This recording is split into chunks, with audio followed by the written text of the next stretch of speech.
আজকে দুইটা খবর আছে। দেখেন, একটা খবরে শাহজাহান খান বলতেছে যে মুক্তিযোদ্ধারা কারাগারে, রাজাকাররা ক্ষমতায়। আর একটা খবর দেখেন তার বিপরীত, লন্ডনে বিয়ের অনুষ্ঠানে আওয়ামী লীগের পলাতক মন্ত্রী এমপিরা। তাহলে এখানে স্লোগানটা কি হবে? উনি বলতেছে কারাগারে মুক্তিযোদ্ধারা, ক্ষমতায় হলো রাজাকাররা। তো এখানে হবে বিয়ের অনুষ্ঠানে মুক্তিযোদ্ধারা আর ক্ষমতায় রাজাকাররা। তেমন হয় না? শাহজাহান খান ওই যে উনি বলতেছেন, উনি যদি ফুরুস করে বের হইতে পারতো বাংলাদেশ থেকে, আজকে উনিও দেখা যেত এই মন্ত্রী এমপিদের সারিতে উনিও আছেন। ওনাদের আনন্দ উল্লাসের শেষ নাই। এদিকে কর্মীরা লোক ফুরুস ফুরুস করে ওই ঝটিকা মিছিল বের করতেছে।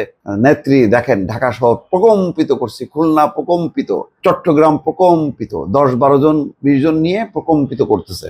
আর ছবি তুলে ব্যাস ফুরুস করে হাওয়া হয়ে যাচ্ছে। আর ওনারা হচ্ছে বিয়ের অনুষ্ঠানে আছে। এনারাই কিন্তু সমস্ত টাকা পয়সা হাতায় টাতায় নিয়ে এখন আরামায়েশে আছে।